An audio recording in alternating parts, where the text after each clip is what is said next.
আরও একবার বালেশ্বরে করমণ্ডল রেল দুর্ঘটনার স্মৃতি ফিরে এলো। এবার কাঞ্চনজঙ্ঘা এক্সপ্রেস দুর্ঘটনার কবলে পড়ল।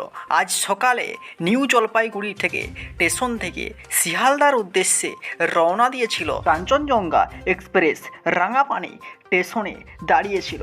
ঠিক সেই সময় উল্টো দিক থেকে একটা মালগাড়ি আছে পেছন থেকে সজোরে ধাক্কা মারে। 4টি কামরা লাইনচ্যুত হয়ে যায় তার ফলে, এবং 5 থেকে 7 জনের মৃত্যু হয়েছে বলে এখনও পর্যন্ত খবর পেয়ে যাচ্ছে। তবে মৃত্যুর সংখ্যা আরও বাড়তে পারে।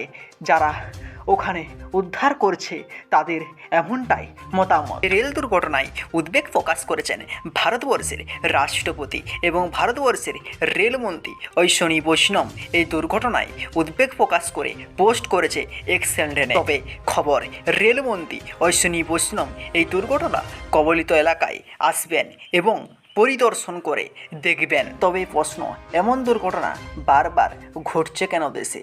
কার গাফলতিতে এই ঘটনা ঘটছে তা তদন্ত করে শাস্তিমূলক ব্যবস্থা নিতে হবে।